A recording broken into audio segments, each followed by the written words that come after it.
यहाँ हम लोकोमोटिव से रिलेटेड कुछ इम्पोर्टेंट जानकारी प्राप्त करेंगे कि लोकोमोटिव में ड्राइवर कैब में क्या होता है, लोको पायलट इंजन को कैसे चलाता है, उसके पास हैंडल होता है कि नहीं, और वह ब्रेक कैसे लगाता है, और लोको पायलट जिस कैब में बैठता है उस कैब के अंदर और क्या क्या इक्विपमेंट हैं। अगर हम साधारण किसी गाड़ी की बात करें तो उसमें ड्राइवर का दो काम होता है।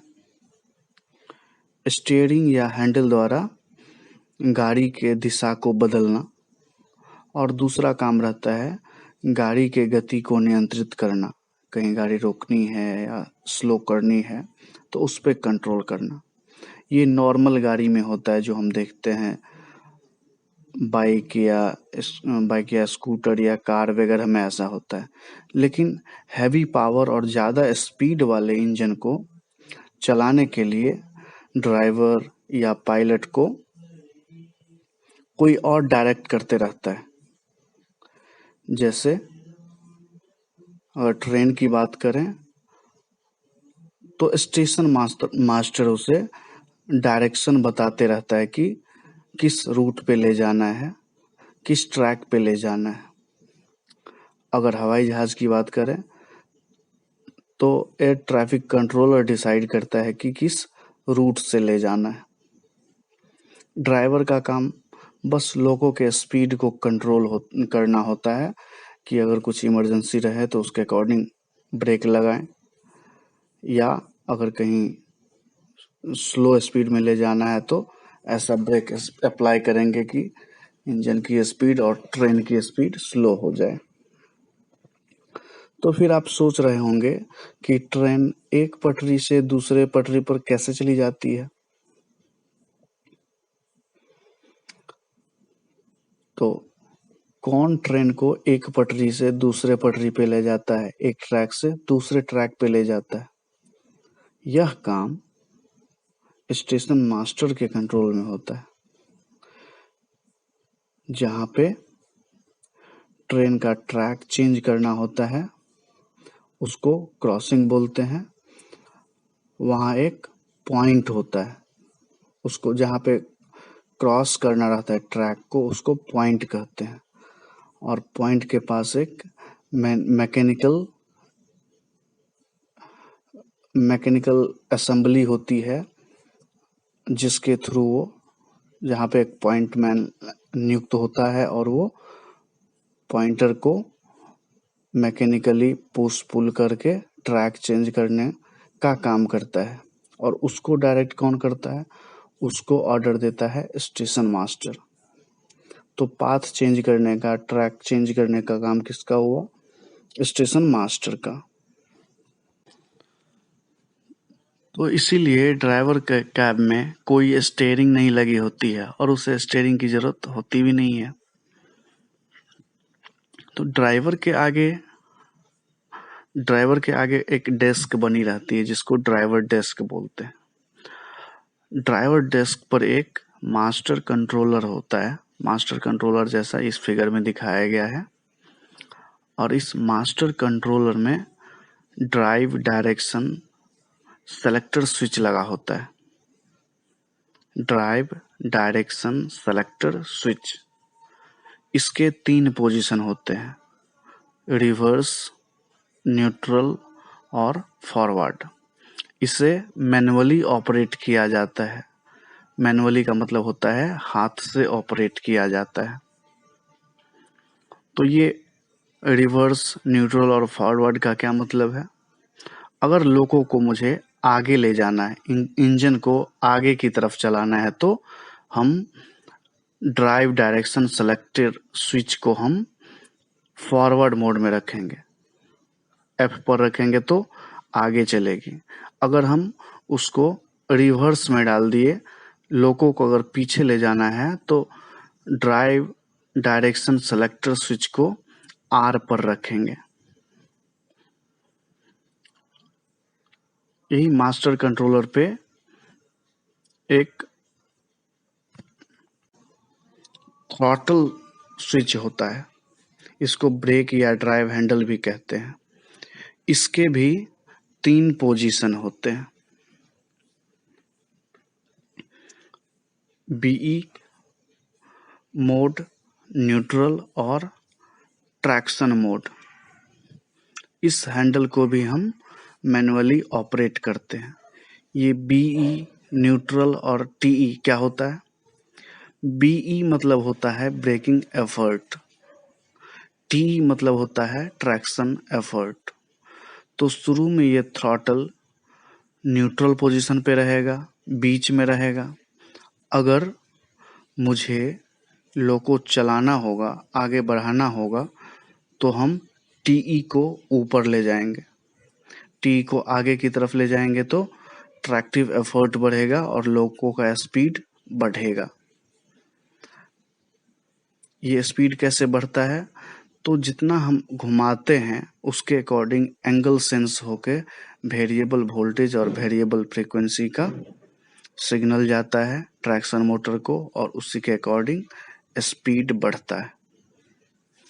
तो टीई मोड में ऐसा होता है, मतलब ट्रैक्शन मोड में ऐसा होता है। फिर अगर हम इसको पीछे ले जाएं तो ब्रेकिंग मोड होगा। तो ब्रेकिंग मोड क्या होता है? जहां मुझे पहले से पता है कि ट्रेन को कितनी दूरी पे आगे रोकना है या स्टेशन पे ट्रेन को रोकना है, कितनी देर के बाद रोकना है, तो वहां पे हम टीई की तरफ पहले न्यूट्रल पे लाएंगे। टीई से डायरेक्ट बीई पर नहीं लेके आते हैं स्विच को। टीई से पहले हम न्यूट्रल पे लाते हैं, फिर उसको बीई पे लाते हैं, ब्रेकिंग एफर्ट पे लाते हैं और गाड़ी स्लो हो जाती है। ये बीई जो होता है ये रीजनरेटिव ब्रेकिंग होता है, मतलब उसमें हमारा पावर सेव होता है। मोटर जनरेटर की तरह बिहेव करने लगता है और मोटर का पावर हम मोटर को जनरेटर बना के सप्लाई वापस ओएचई को फीड करते हैं। तो इससे बिजली की बचत बहुत ज़्यादा हो जाती है। तो हम लोग अभी 2 चीज़ समझ गए। ड्राइवर डेस्क में क्या होता है? एक मास्टर कंट्रोलर होता है, उसमें 2 स्विच लगे होते हैं, एक रिवर्सर और दूसरा थ्रॉटल। रिवर्सर का काम बस इतना है, एक बार अगर हम डायरेक्शन सेट कर लिए कि अगर एफ पर है तो लोको आगे जाएगी, आर पर है तो लोको पीछे जाएगी, उसके बाद रिवर्सर का कोई यूज नहीं है चलाते टाइम। उसके बाद हम थ्रॉटल को यूज करते हैं। अगर ब्रेक लगानी रहती है तो सबसे पहले हम क्या काम करते हैं? थ्रॉटल को टीई से 0 पर ले आते हैं और हैंड ब्रेक लगाते हैं, जो हम आगे वीडियो में देखेंगे, आगे पार्ट में देखेंगे कि और हैंड ब्रेक कौन कौन सा है। तो थ्रॉटल का काम है स्पीड बढ़ाना। थ्रॉटल को आगे ले जाएंगे तो स्पीड बढ़ेगा, पीछे लाएंगे तो रीजनरेटिव ब्रेकिंग होगी और स्पीड रुकेगा। अब हम देखेंगे कि लोको पायलट के कैब में क्या क्या होता है। तो ये जो फिगर दिख रहा है इसमें एक चेयर लगी है, इस पे लोको पायलट बैठता है और उसके आगे में एक डेस्क बनी होती है, इसको ड्राइवर डेस्क बोलते हैं। ड्राइवर डेस्क पे मास्टर कंट्रोलर हम देख चुके, उसके 2 स्विच का फंक्शन, और उसके मास्टर कंट्रोलर के ऊपर पैनल बने होते हैं। ऐसे पैनल, ये जो पिक्चर दिख रहा है अभी इसमें, ये लोको पायलट के साइड का है और इसके बगल में असिस्टेंट लोको पायलट बैठता है, उसके पास भी एक पैनल होता है। तो इसमें 4 पैनल टोटल होते हैं, पैनल ए, पैनल बी, पैनल सी और पैनल डी। लोको पायलट के आगे 3 पैनल है, पैनल ए, पैनल बी, पैनल सी, और असिस्टेंट लोको पायलट के आगे एक पैनल होता है, पैनल डी। तो इस फिगर में अभी क्या क्या दिख रहा है? ये बीच वाला जो होता है वो पैनल ए होता है, उसके लेफ्ट साइड में पैनल जिसमें गेजेस वगैरह दिख रहा है वो पैनल बी है। और पैनल सी में डिस्प्ले दिखाया जाता है। इसमें कोई फॉल्ट आता है, कोई मैसेज आया तो ये पैनल सी में हम देखते हैं। तो पैनल ए, पैनल बी, पैनल सी देख लिए। पैनल डी जो है वो असिस्टेंट लोको पायलट के साइड होता है। पैनल सी के ऊपर एक स्पीडोमीटर दिख रहा है और पैनल बी के ऊपर कैब फैन दिख रहा है। तो ऐसे ऐसे दोनों साइड कैब फैन लगे होते हैं। एक कैब में 2 कैब फैन होते हैं और पीछे भी एक कैब होता है, उसमें भी 2 फैन। तो 4 कैब फैन लगे होते हैं। अब हम एक एक करके पैनल के बारे में देखेंगे।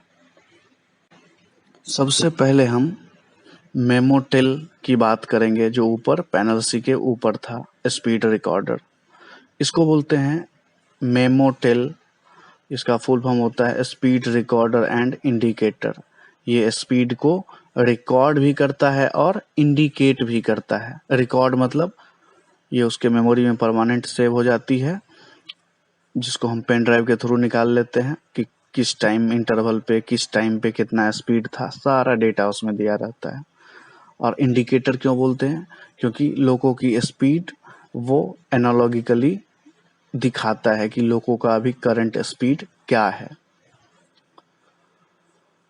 तो इस स्पीडोमीटर का मेन काम क्या है? स्पीड की रिकॉर्डिंग तथा मॉनिटरिंग करना होता है। WAG9 क्या होता है? Broad gauge AC goods 9। Loco का स्पीड कितना होता है? गुड्स वाले लोको का स्पीड जनरली कम होता है। तो इसका स्पीड होता है 0 से लेके 100 किलोमीटर पर आवर के बीच में।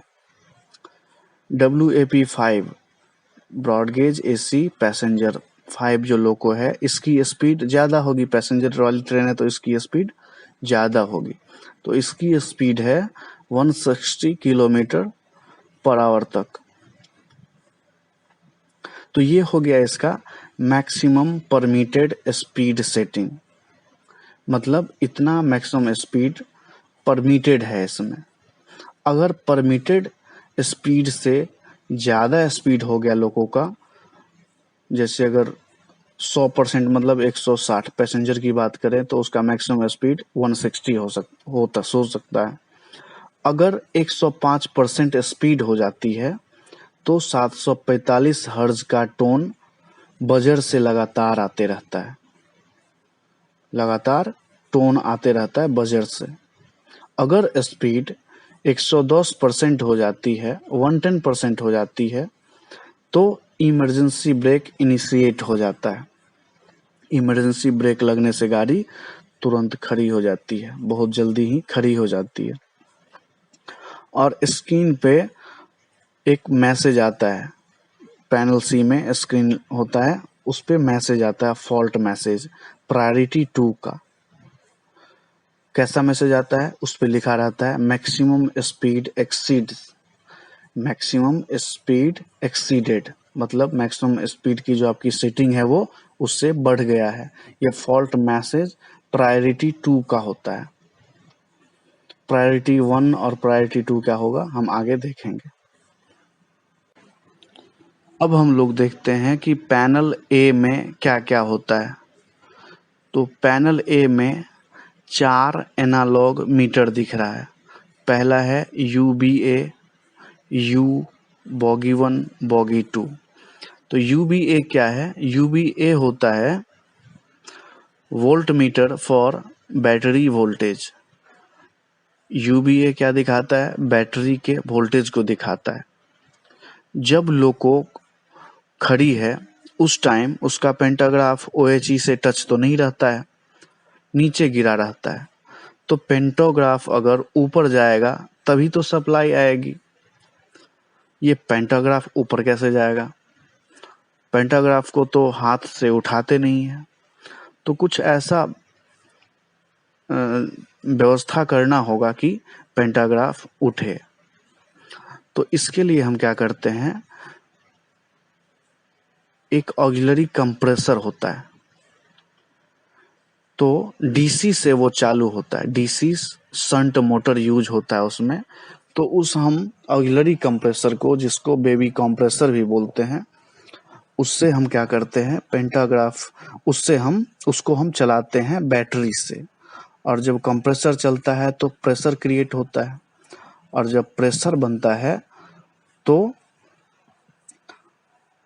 प्रेशर जाता है सर्वो मोटर में, और सर्वो मोटर के थ्रू पेंटो ऊपर होता है। ऊपर होता है मतलब OHE को टच करता है, और जब OHE को टच हो जाता है तो सप्लाई आने लगती है लोको में। तो फिर यही काम है बेबी कंप्रेसर का, कि पेंटो को रेज करना। एक बार सप्लाई मिल गई तो सारे इक्विपमेंट्स हम उस OHE के सप्लाई से चालू करेंगे। तो OHE से सप्लाई मिल गई तो वो सप्लाई कितनी होती है, होना चाहिए 25 kV, लेकिन 25 kV से ज़्यादा भी होता है कभी कभी, कभी कभी कम भी होता है। तो OHE वोल्टेज को देखने के लिए हम एक एनालॉग मीटर यूज करते हैं, जो यहाँ दिखाया गया है U से। ये OHE के वोल्टेज को दिखाता है, ठीक है। उसके बगल में बोगी 1 बोगी 2 लिखा हुआ है, कि बोगी 1 बोगी 2 में ट्रैक्टिव एफर्ट कितना है या ब्रेकिंग एफर्ट कितना है। TEB हम देखे थे, मास्टर कंट्रोलर के पास था, कि आगे करते हैं तो TE होता है, पीछे करते हैं तो BE होता है। तो उसका किलो न्यूटन में क्या वैल्यू आता है, वो बोगी 1 बोगी 2 का दिखता है इस एनालॉग मीटर पर। तो बोगी 1 बोगी 2 जो लिखा है ये TEBE को दिखाता है। उसके बाद इस पैनल में कुछ इंडिकेशन लैंप लगे होते हैं। इंडिकेशन लैंप क्या होता है, इसको हम ऑन ऑफ नहीं कर सकते, पुश नहीं कर सकते, बस इससे लाइट निकलता है, लाइट जलता है, और उससे हमको पता चलता है कि क्या हो रहा है, ठीक है। तो पहला है LSDJ।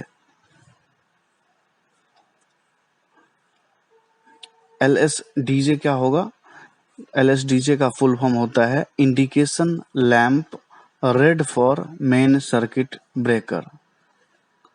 Main circuit breaker open है कि क्लोज है, ये हमारा क्या बताता है, ये LSDJ बताता है। LSDJ किसके लिए है, तो indication lamp for vacuum circuit breaker के लिए होता है। उसके बगल में है LSHO, indication lamp for, HO मतलब hotel load, indication lamp for hotel load. अगर ये येलो हो जाता है मतलब होटल लोड एक्टिव है। होटल लोड होता है AC वगैरह के लिए, हम पैसेंजर ट्रेन में AC के लिए हम होटल लोड के लिए अलग से वाइंडिंग देते हैं। तो LSHO क्या होता है, indication lamp for hotel load. उसके बगल में है LSP। LSP क्या होता है, indication lamp for wheel sleeping. SP मतलब व्हील स्लीपिंग। तो अगर व्हील स्लीपिंग होगी तो उस केस में ये येलो कलर का लाइट निकलेगा इसमें से। ये क्या इंडिकेट करेगा, येलो कलर का लाइट इंडिकेट करेगा कि व्हील स्लीपिंग हो रही है।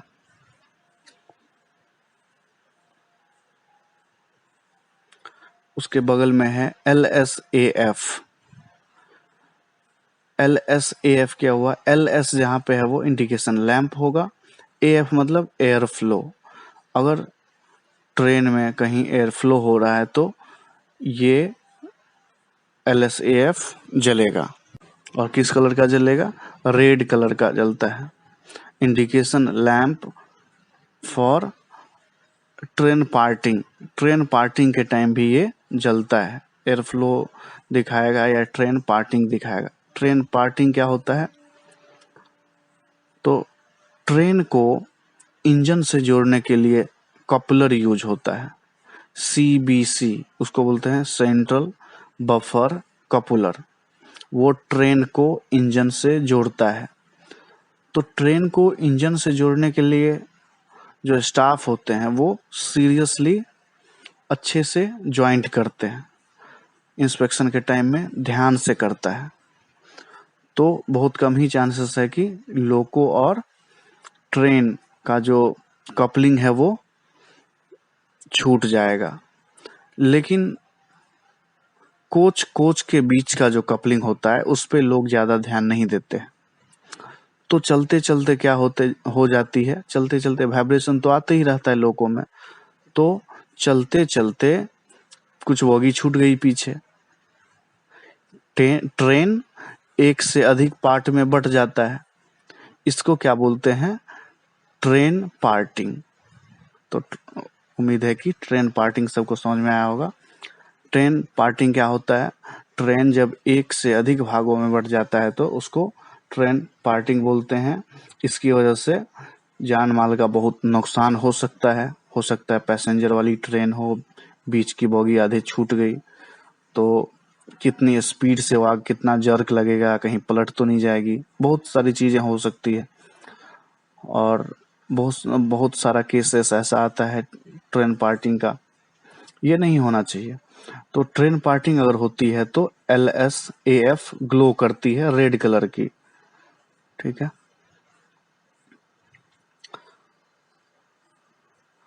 फिर उसके नीचे है जेड बैंक। ये ये स्प्रिंग लोडेड स्विच है for banking operation. Z bank ban spring loaded switch for banking operation, ठीक है। उसके बाद है LSVW। LSVW क्या होता है? LS जहाँ पे लगा वो इंडिकेशन लैंप होगा। इंडिकेशन लैंप ये कैसा ग्लो करता है? येलो कलर का ग्लो करता है। तो LS कौन सा पढ़ रहे थे? LSVW indication lamp yellow for vigilance warning. LSVW कब जलेगा? LSVW होता क्या है? Indication lamp for vigilance warning. ये जब विजिलेंस वार्निंग देता है तो इसका कलर येलो हो जाता है। अगर ड्राइवर 60 सेकेंड तक कोई भी एक्टिविटी नहीं किया, क्या मतलब? किसी न किसी चीज को पुश करना है या विजिलेंस वाले रेसेट बटन को ही पुश करेगा तो ठीक है। अगर कोई भी एक्टिविटी ट्रेन में नहीं किया 60 सेकेंड तक तो विजिलेंस वार्निंग वाला लाइट ग्लो करने लगता है। अगर वो 8 सेकेंड तक करता है, अगर उसके बाद भी एक्नॉलेज नहीं किया तो बजर बजने लगता है, ठीक है। तो विजिलेंस वार्निंग समझ में आया होगा सबको। ये इसीलिए करते हैं कि ड्राइवर अलर्ट है कि नहीं, कहीं वो बेहोश तो नहीं हो गया, जिंदा है कि नहीं। इसके लिए ये ऑटोमेटिक कंट्रोल में आता है। अगर 60 सेकंड तक कोई भी एक्टिविटी नहीं किया ड्राइवर तो विजिलेंस वार्निंग वाला लैंप जो है येलो कलर का वो ग्लो करने लगता है।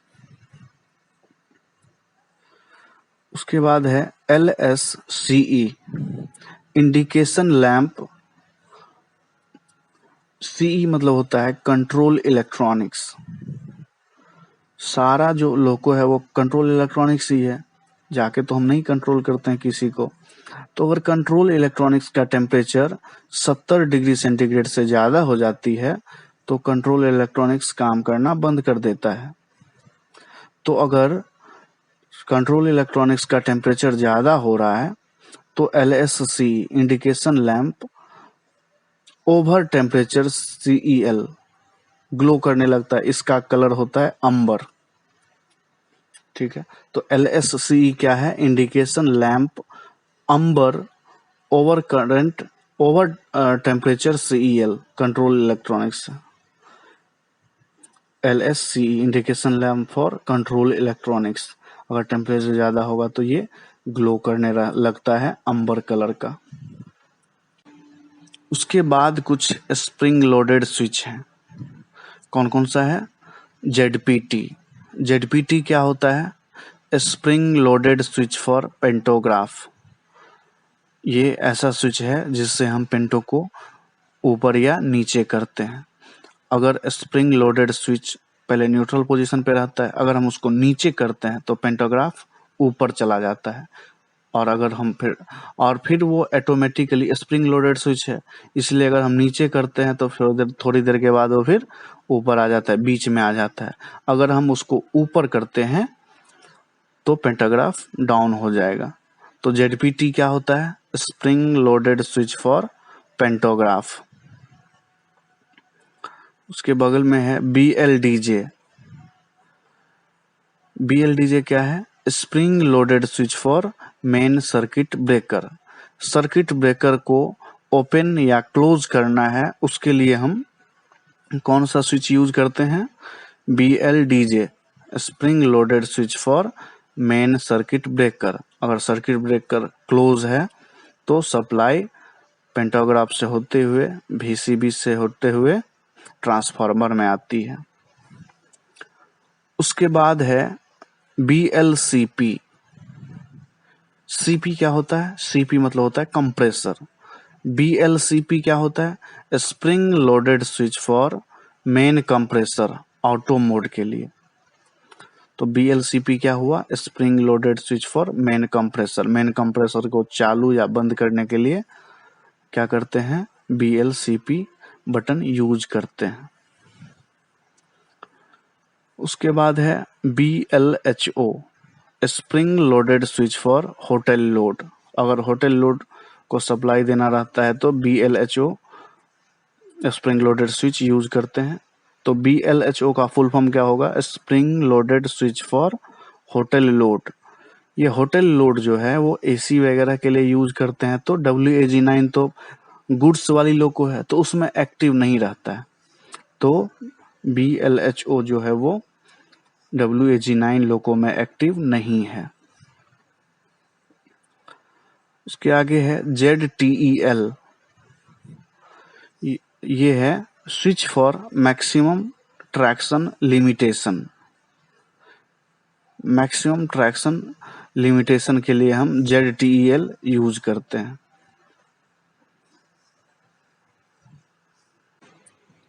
अगला है BPCS। BP मतलब होता है पुश बटन, CS मतलब कांस्टेंट स्पीड। तो push button for constant speed control. तो अगर हम push button for constant speed on करेंगे तो लोको का स्पीड कांस्टेंट हो जाएगा, उसी स्पीड से वो आगे बढ़ते रहेगा। लेकिन इसके लिए क्राइटेरिया क्या है? अगर 5 किलोमीटर पर आवर से ज़्यादा स्पीड है तभी BPCS हम एक्टिव कर सकते हैं।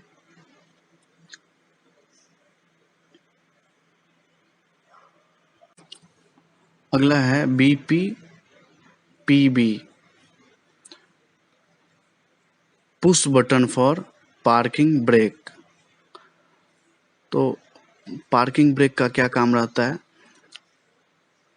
जब लोको रुका हुआ होता है तो पार्किंग ब्रेक ही इसे रोलिंग होने से बचाता है, वो लुढ़क ना जाए इसके लिए पार्किंग ब्रेक लगा होता है। तो पार्किंग ब्रेक हर डिस्क पे नहीं लगा होता है, हर व्हील डिस्क पे नहीं लगा होता है। पार्किंग ब्रेक व्हील डिस्क का नंबर, पर्टिकुलर नंबर होता है। 4 ही व्हील डिस्क है जिस पे पार्किंग ब्रेक लगा रहता है। वो नंबर है 2, 6, 7 और 11। तो 2 नंबर, 6 नंबर, 7 नंबर और 11 नंबर के व्हील डिस्क पर पार्किंग ब्रेक लगा होता है।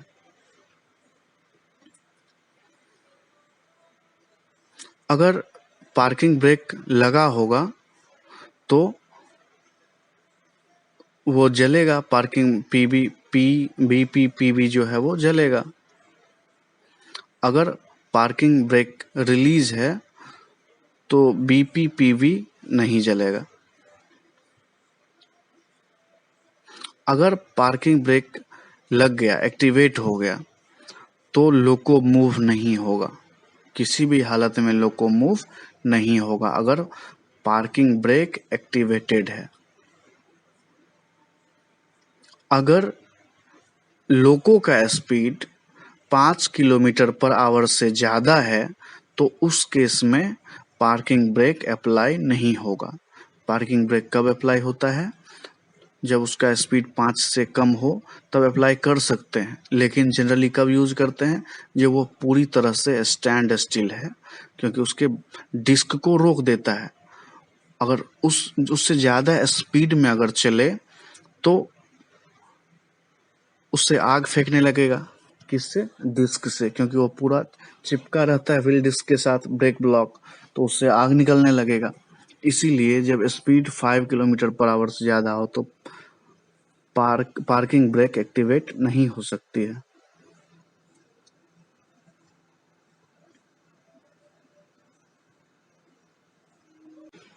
अगला है BPVR, push button for vigilance reset. तो क्या था? LSVW, अगर इंडिकेशन लैंप जलने लगा है विजिलेंस वार्निंग का, मान लो अगर ड्राइवर 60 सेकंड तक कोई एक्टिविटी नहीं किया तो LSVW जलेगा, क्योंकि ड्राइवर 60 सेकंड तक कोई एक्टिविटी नहीं किया। फिर जब वो लाइट जला तब ड्राइवर को ध्यान आया, अरे ये तो LSVW जल रहा है, तो अगर वो BPVR को प्रेस करेगा तो वो LSVW जलना बंद हो जाएगा। तो हर 60 सेकंड पर BPVR को प्रेस करते रहना है या कुछ ना कुछ एक्टिविटी करते रहना है लोको पायलट को। उसके बाद है इमरजेंसी स्टॉप। अगर हम इसको दबा देते हैं तो लोको जितना जल्दी हो सके उतना जल्दी रुक जाएगी।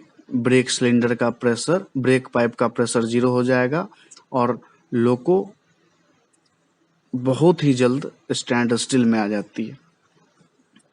अगर कुछ जनरली इमरजेंसी ब्रेक नहीं लेते हैं, कुछ अगर एक्सीडेंट होने वाला है या कुछ एकाएक ट्रैक के आगे कुछ आ गया, उस केस में हम इमरजेंसी स्टॉप बटन को प्रेस करते हैं तो लोको खड़ी हो जाएगी। उम्मीद है कि थोड़ा बहुत सीखने को मिला होगा। ये हम पैनल ए तक अभी पहुँचे। पैनल ए को हम उसका नोमेनक्लेचर देखें। अभी बताने को तो बहुत सारा चीज़ इसमें बाकी है, लेकिन अगला वीडियोज़ में फिर हम और भी क्या क्या पैनल हैं उसके बारे में डिटेल से स्टडी करेंगे।